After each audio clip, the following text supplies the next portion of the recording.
Hello to all my day drinkers out there. I'm MartiniPictures, and welcome back to Battlefield 1. Now, we're finally coming up on the closer.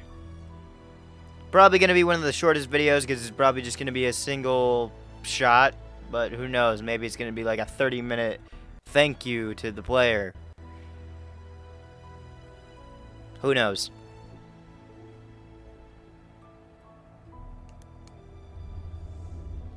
Remember us. Today we fight. A closing message from the Battlefield 1 team dedicated to those who served.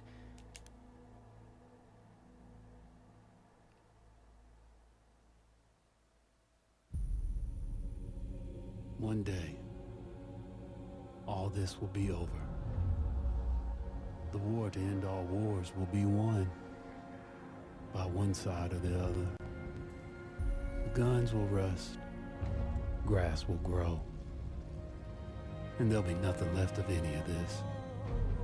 The land will heal itself, as everything does in the end.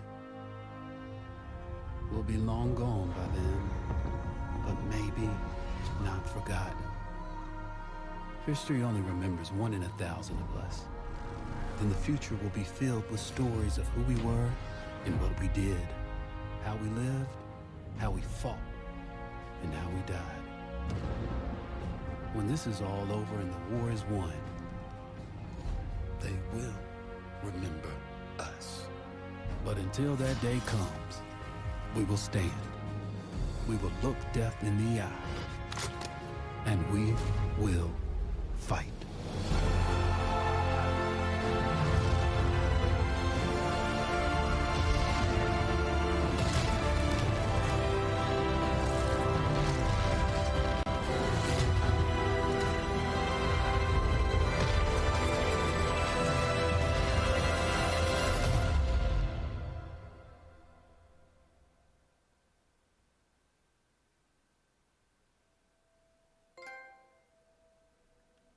The Great War. Completed. Battlefield 1. Great story, great concept. Telling basically what real stories, real war stories, how it's supposed to be.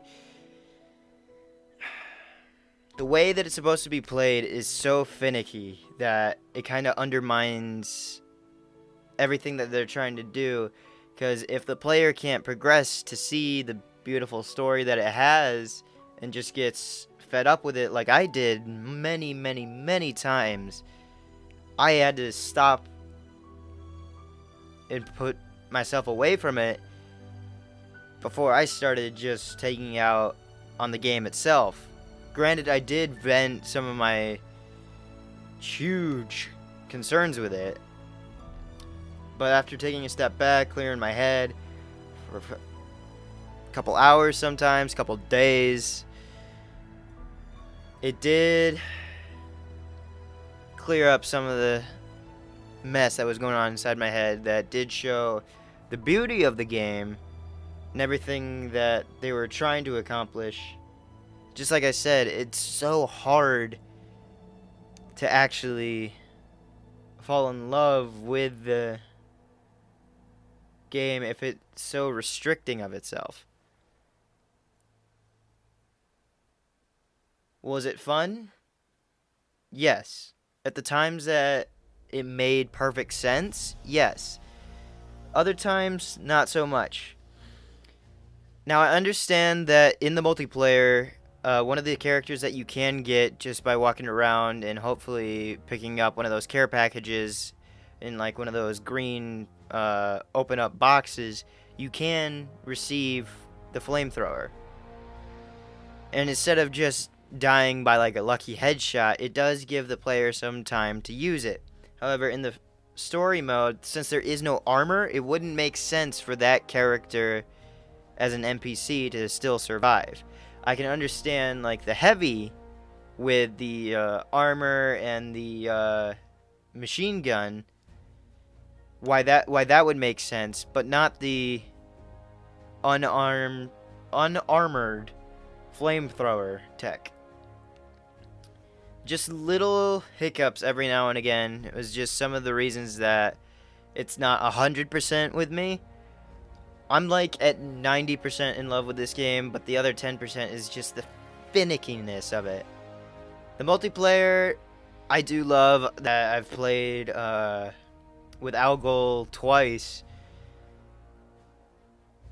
Was it fun? Yes. Did it have some finicky parts there as well? Yes. But you kind of just learn to live with it. You got to get used to the game itself. Personally, I'm not one to stick with a game for long periods of time. So, in the future, if I ever wanted to become someone like in the MLG, probably not. Not in a million years. One, I don't really have the dexterity of it for anything on controller. Mouse, I'm still learning. Quite literally, I've never played PC games in my life until this year. It's just something that you have to get used to in the moment, and I still don't know how it plays. Those few times that I did play with Algol, I have no idea how the game is supposed to be played, if you're supposed to prioritize getting in the objectives or the kills. It's just up in the air for me. I've never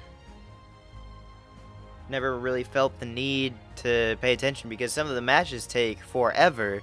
Some people do like that, whereas I personally prefer like the Call of Duty aspect where it's get in, 10 minutes are done, get out. Just something almost like a YouTube video nowadays where everyone's trying to get their video up to 10 minutes to get a second ad or a third ad or a fifth ad. I mean, some people just plan out their ads to be every 4 minutes. I know one of the people that I love watching regularly does that. I'm perfectly okay with it. I like supporting some of the ads if it's something that I like watching. However, if it's got nothing to do with me, I can stop from watching that, let YouTube know I don't want to see any of these anymore, just click skip. Although I do feel bad about that person not getting the revenue for that one commercial, you got to remember that there's maybe 200,000 people at that point, if it's somebody that you actually love and they've started to earn a living from it, that their ads were fully capable of being supported by other people. Yours just might be one of 10 that are in that video that you can skip at that point. Me personally, I've always tried to keep the ads at 10-minute breaks, and then YouTube threw in their algorithm where they don't allow anybody with less than 4,000 hours and 1,000 subs to be paid. I don't really care. It was originally 10,000 views, and I just crossed a quarter of 10,000 views, and I'm so happy about that. Thank you guys so much for getting me there. But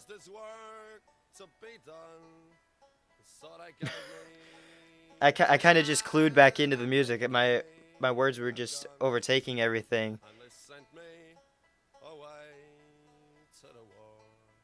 Huh.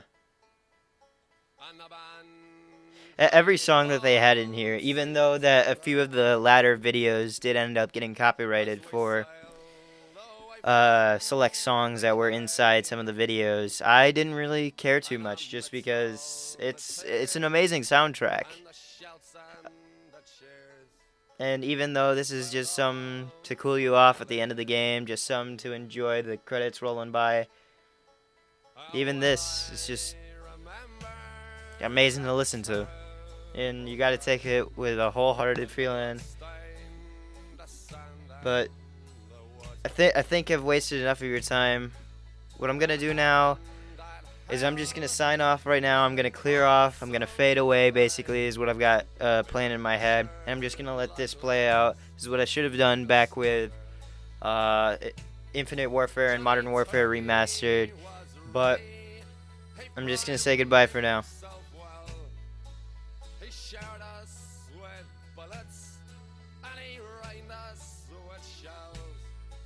And in 5 minutes flat, he'd blown us all to hell. Nearly blew us right back to Australia. And the band played waltz sing Matilda, as we stop to bury our slain. And we buried ours, and the Turks buried theirs, and it started all over again.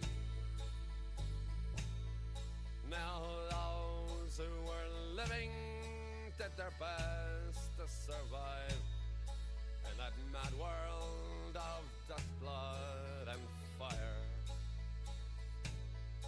And for 7 long weeks I kept myself alive, all the corpses around me piled higher.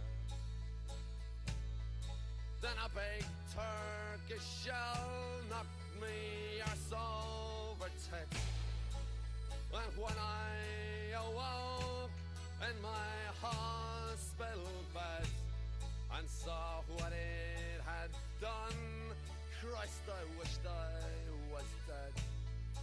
Never knew there were worse things than dying. And no more I'll go on, sing Matilda, so the green bushes so far and near, for the hang tens and pegs a man needs 2 legs. No more waltzing Matilda for me.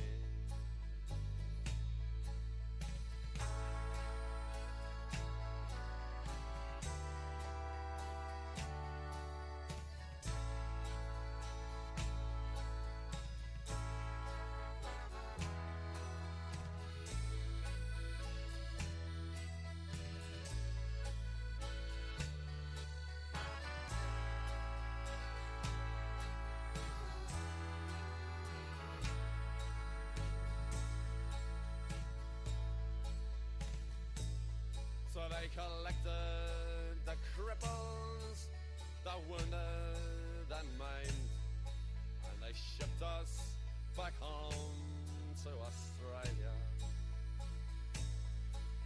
The legless, the armless, the blind and insane, those proud wounded heroes of Suvla. And as our ship pulled into Circular Quay, I looked at the place where me legs used to be, and thank Christ there was nobody waiting for me to grieve and to mourn and to pity. And the band played Waltzing Matilda as they carried us down the gangway, but nobody cheered. They just stood and stared, and they turned their faces away. And now every April I sit on my porch and I watch the parade pass before me. I see my old comrades, how proudly they march, reliving the dreams of past glory. I see the old men all twisted and torn, the forgotten heroes of a forgotten war. And the young people ask me, what are they